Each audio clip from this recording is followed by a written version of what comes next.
It is wonderful to see you, my friend. Frankie Banali, how are you? Always great to see you, my brother. You too, man. I said, did the rain mess you up a little bit? But you're like, nah, the rain was fine. I like the rain. It's like being in Long Island. How many years you lived in L.A. now? I came out, the first time I came out was in 72. Didn't get anything, actually 75, and didn't get much accomplished. Went back east, regrouped, and then came back out again. But I've been here mostly since 1975. What brought you here in 72? Just chasing the dream as a musician? Yeah, I mean, for me, in the music business, there was only two places to do music, New York or L.A., and the weather was much better in L.A. if you're going to be couch surfing. Yeah, so, exactly. Yeah. So when you came out in 72, nothing, no connections, no nothing, you just let me go out and see what I could find? Yeah, I came out, and I packed very light. But nothing was going on. When I came in 75, I came with my 1969 Green Ludwig drum set, and I had taken the drum heads off and put all my clothes inside of it, and I had $300 to my name, and I get to LAX, and I'm in the white zone, no parking, white zone, sitting on my cases trying to figure out what I'm going to do next, and a van from SIR passed by and put on the brakes, and the guy backed up, and he gets out. He goes, "Frankie?" I said, "Greg?" And it was a guy that I knew that was now working for SIR, and he goes, "What you doing?" And I told him, and he goes, "All right, we'll store your drums at SIR. You can sleep on my couch." Wow! And it started from that. What was your first paying gig as a drummer? My first paying gig as a drummer, I was 14 years old. I put a band together called The Pound of Flesh. This is in New York? Yeah, in Astoria. Queens, and we played a church social. We made $13 a piece. The first dollar to hit my right hand, I put in my pocket, and the other $12 I put in the left pocket. And then the next morning, I went to the Five and Dime, bought a cheap frame, and framed that first dollar. And I still have it sitting in my office in the same shitty frame. Wow. What was your first gig that you landed when you got to L.A.? Because you played on some things that I don't think a lot of people realize. Like it's you on Moni Moni, Billy Idol, right? Correct, yeah, and Baby Talk. Okay, so you're Billy Idol, and also the Hughes Thrall album. Yeah, that's you on a bunch of that too, right? Yeah, but that came later. The first time I was actually on a tour bus and went out on the road is Robert Fleischman, who had recently left as the vocalist for Germany. Right. For Journey, had gotten a record deal with Arista. And he used all studio musicians for the record, but wanted to use, live players. And I came and auditioned, and I was out with him for that entire tour, which was basically opening up for Van Halen. It might have been the Diver Down tour. Oh, wow. So that was my first time, and then that was in 79. What was that band called? Robert Fleischman, Perfect Stranger. Wow. Okay. And then I came back to L.A. and I went to see Quiet Riot at the Starwood, and I'm upstairs, and I've had quite a few drinks in me, and this guy comes up to me and he goes, "Are you Frankie Banali?" And I said, "Yeah." He goes, "Nick St. Nicholas from Steppenwolf. Call me tomorrow." He gave me a piece of paper with his name and number, and I called him up, and he told me to get, I think it was Live Wolf album, and learn it, and I did. And he called me up for a rehearsal, and I went up to his house for rehearsal, and we rehearsed. It sounded great, and he says, "Okay, you leave next week. We're leaving tomorrow." And I said, "Huh?" He goes, "Yeah, we're going to fire a drummer on the road." Oh, yeah! Wow, I didn't realize you played in Steppenwolf. Almost 2 years. Really? Yeah, I didn't know that. 79 to 80. Yeah. What were your thoughts? So you went to see Quiet Riot, obviously with Randy and the original band, right? I'd get on the guest list, and everybody bought me drinks, so it's a no-brainer.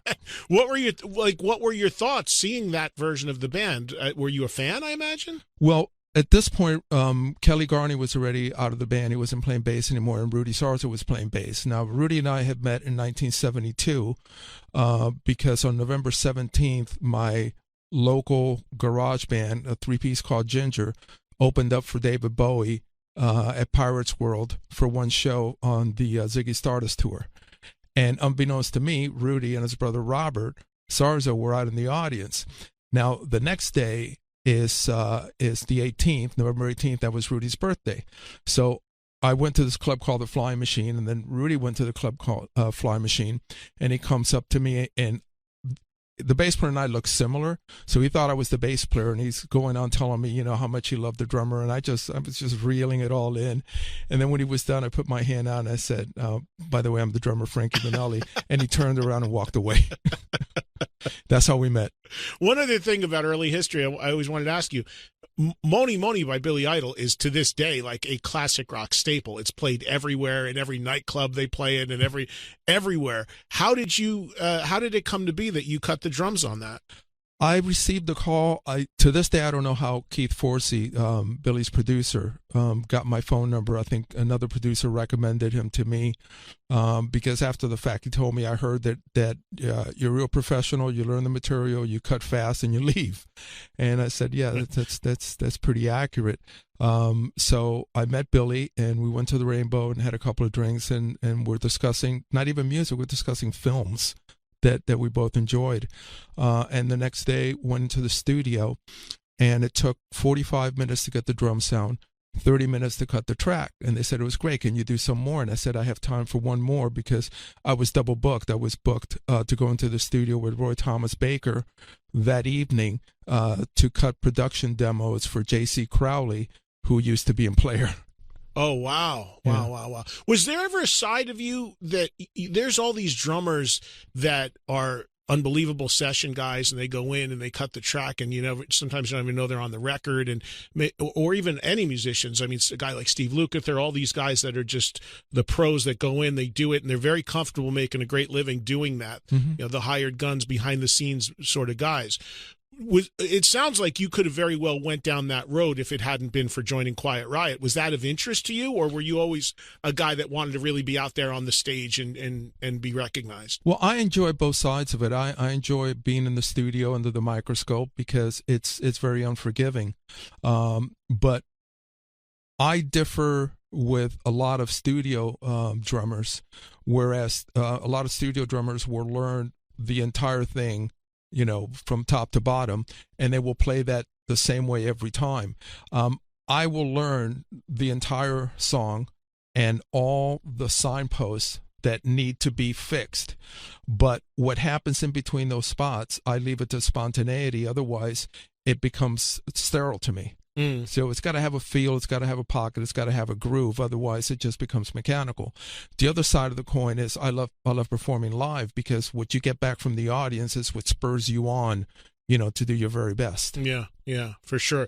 All right, so you walk in here and you give me this. I didn't want to open it until we were on the air, but you give me this very nice Christmas bag here with a bow on it. And I'm going to open this for the first time here. Frankie, please do. Now, I just realized, and I missed it, and I apologize for missing it, I should be giving you a gift because it was your birthday the other day. That's okay. I've had plenty of gifts in my life. So, well, happy belated to you. Thank you. So this is from Japan. Yep. Just what I need. The big chooch I am. You giving me candy? Yeah, but look at the flavors. Kit Kat. What is it? Kit Kat with Japanese lettering on it. Hold on. What is the flavor? I can't read it. It's in Japanese. Let me see this one. Frankie gave me a bag of candy. Just what I need, Frankie. I appreciate it, but I'm looking through this. Oh, wait, what is this? Kit Kat. It looks like green tea? Green tea flavored, yeah. Wow. And this is... That might be sake flavored. Sake? Wow. Or it looks like a cantaloupe. Oh, yeah, that's the cantaloupe flavored This one. is peach. Peach, yeah. You got a whole bag? It's like Halloween all over again here, There man. you go. Thank you. These are for me. Those are all yours. Wow, you are too kind. These are really cool. Is that a thing in Japan, like different flavored Kit Kats? Yeah, they're crazy about it. They have their own stores and stands, and then they're also in department stores, and they do certain flavors at a certain time of the year that you can't ever get again. Really? Yeah. My kids will love this too. There I'm going you to take go. some of these home because they're all about stuff from other countries. There Now, you you go. were just in Japan. So let's get into it. So I was here a couple weeks ago, and I ran into Chuck Wright, right outside of the whiskey on the sidewalk. And I had reached out to you when the news came out about your illness, and I know you were dealing with a ton of stuff, but your voicemail was full, and I had texted you a couple times. I texted Regine. I said, please let Frankie know I'm thinking of him, anything I could do. I know how much you were dealing with when you made that announcement. Sure. I ran into Chuck on the sidewalk on Sunset, and the first thing when I saw him, I said, "How's Frankie?" I tried to reach him. I haven't heard from him. I said, "I know he's dealing with a lot, but I'm concerned." And he said, "Oh, Frankie's going to Japan to play." We just played here at the Whiskey a couple nights ago, and he played, and now he's going to Japan to play with Mr. Jimmy doing his Zeppelin show." I go, "Wait a minute." Yeah. The same Frankie that just announced he's ill, seriously ill. He goes, "Oh yeah, he's still playing. He's playing great. He played in Whiskey. He's going to Japan. He's going to Japan." Yeah. And that made me feel really good to know that you were feeling well enough to do all of that. But talk about what you just, obviously you brought me this candy. You just came from Japan, and you did a Zeppelin show there with the guitar player from Jason Bonham's band, right? Jimmy Sakurai with his band, Mr. Jimmy. And for the last few years, I go over to Japan once or twice a year and do the Mr. Jimmy shows over there. So the last one we did was the recreation, 3.5-hour recreation, the 1977 LA Forum show, top to bottom. And the amazing thing is the X Theater is technologically the most amazing place when it comes to acoustics, so much so that my understanding is Sony Records goes there and plays masters for approval. And when we were doing sound check, I went out in the audience in various spots and up into the balcony, and it sounded exactly the same in every seat. But the Japanese are so technically perfect in what they do that the X Theater has all these amazing state-of-the-art LED lights, but in 1977 those didn't exist, so they brought in 275 par cans on scaffolds, just like Led Zeppelin did. And wow. And the drum riser moved up to the front of the stage for the drum solo, and concussion bombs and everything went off, and so we did that, and now I'm scheduled to go back. I'm playing a show with Choir Riot in the St. Louis area on the 27th of November. Then I go in for chemo round 9 on December 3rd. December 16th, I leave for Tokyo. I return the 22nd from Tokyo, and I leave the 29th for Michigan to play the last show of the year with Choir Riot. Wow. Amazing. Now, we should tell people, when you walked into the studio just now, as we speak, you are getting chemo, correct? Yeah. The way the chemo works now is you go into the hospital, as I did yesterday morning, and from the time we walked in, checked out, it was almost 6 hours, and that's the first step of the chemo. Then as soon as that's done, they take that same chemo formula and they put it in a pump. And so I'm wearing this, this fanny bag, not as a fashion statement. Right, Frankie goes, "This isn't a fashion statement. It's actually doing something." Yeah, but if you can see here are the lines. That yellow fluid that you see going through the line, goes to a port that's in my chest here, and then this thing that looks like a vein isn't a vein. That's an actual tube that goes to an artery in my neck, and then another tube goes to my heart, and so the chemo is constantly being pumped through my entire body, through my heart. It's using that as a propulsion. So I am now here doing your interview because I love you on chemo 8 day 2. Wow. Now, how do you feel? Do you? I mean, everybody. Look, cancer has touched, if not anyone directly. There's not a person you can find, a family member, someone close, a loved one or something. I've certainly had it in my family and all that. And you hear people have differing feelings about how they feel. You seem really obviously there, and you seem like you have that same great energy and spirit about you. How do you physically feel right now? Well, previous to this, after doing 7 rounds of chemo, the reason we stopped at 7 about 2.5 months ago, because I had gone down to 135 pounds, and my oncologist felt that I was too weak to go on to the next level. And during that period of time, I had 2 tubes that were inserted into my sides because I had some fluid that was leaking from various areas into my abdominal cavity, that was being caused by the tumor in my pancreas and the tumor in my liver pushing on different organs.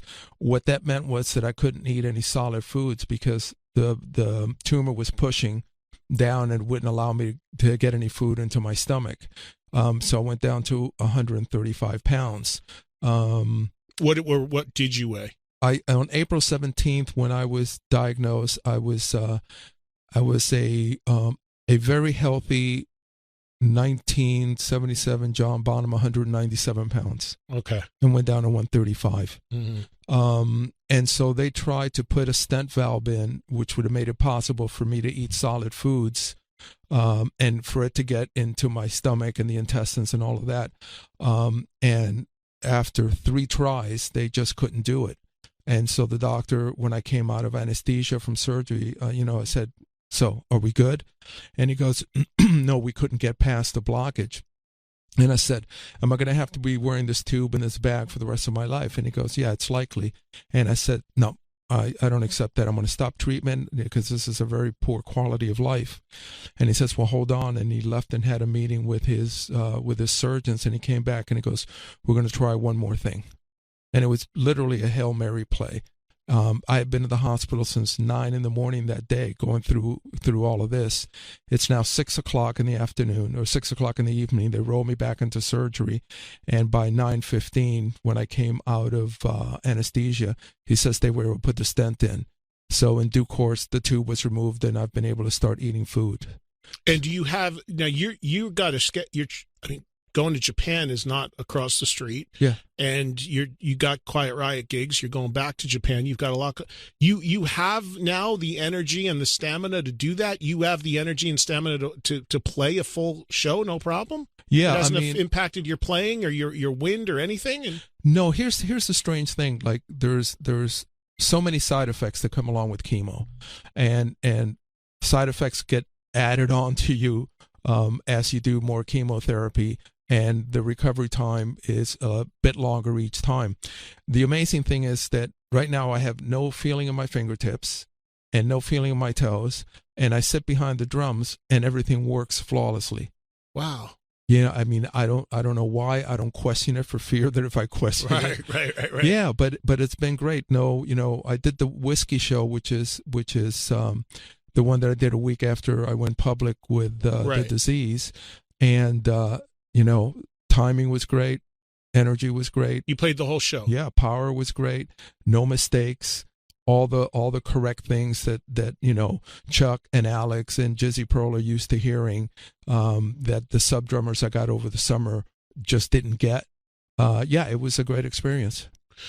Talk about the decision to go public with this, because how long had you known and been dealing with it before? Because I started getting calls to this show that people went to see Quiet Riot and saying Frankie wasn't there. Right. And I figured, okay, there's a conflict. Or quite honestly, I figured maybe Frankie's trying to pull like the Foreigner Mick Jones deal, where he just doesn't want to go out to every show and he's going to get somebody else and give them its blessings and whatever.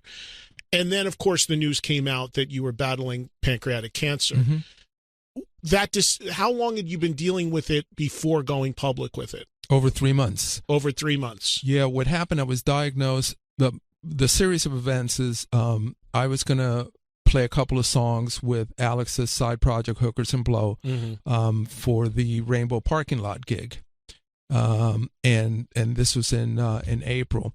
So I went to my storage unit to get some supplies, and while I was there, all of a sudden my calf was in a ridiculous amount of pain. I couldn't figure it out on my right foot, and I got to drive back home. So I barely made it the drive back home. It was that painful. The first symptom was in your calf, you said? Yeah, in my calf. So what happened is, my wife, suggested I get in touch with Kaiser. I couldn't get an appointment for a couple of days. It's a hospital here. Yes. Okay. And the next morning, I got up and I walked 10 feet and I couldn't go any further, and I was out of breath and I was really weak.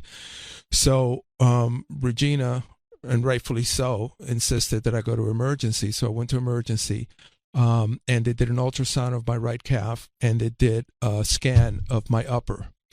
And what it showed was that I had a blood clot in my right calf, blood clot in my left lung, right lung, and in the saddle in between the two lungs.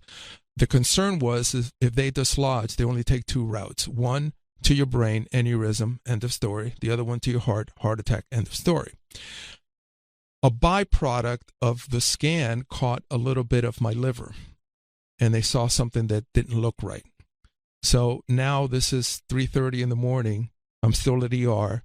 and they wheel me back into the scan. They scan the lower, and about an hour later, about 4:30 in the morning, the floor surgeon or the floor doctor in emergency comes in and unceremoniously says, you have stage 4 pancreatic cancer that is metastasized to your liver, and I really like your music. And he signed off on the paperwork and walked out. Oh, my God. Talk about bedside manner, huh? Yeah, that's how I found out. So my first concern was, how do I call? I don't want to wake. I had sent Regina home about 1:30 in the morning because she had been with me all day. So my first concern is, how do I tell my wife? My second concern is, how do I take care of Quiet Riot? So I decided not to go public at that point because I don't want to. At that point, all I knew is that I had, what they consider terminal cancer, and they gave me 6 months, which initially meant that the middle of October I would probably have died. So I didn't want to go public. As in a month ago. Yeah. So I didn't want to go public with just bad news. So my first consideration was, okay, well, let's see where this goes, because I'm refusing to accept that I'm going to be dying in 6 months, even though I started, making arrangements just in the event, because you don't know, but I refuse to accept it. My second consideration is, and this is now April, I actually, after I was diagnosed, I flew to Florida and did a festival date with Quiet Riot, against my doctor's orders because of flying and the altitude and the blood clots. And then in May, I did the M3 festival on May 5th. But after that, it just became impossible to travel. So now we're going into the summer months, and, Quiet Riot had a full calendar. So I'm thinking to myself, okay, I can't go, but how do I take care of my guys?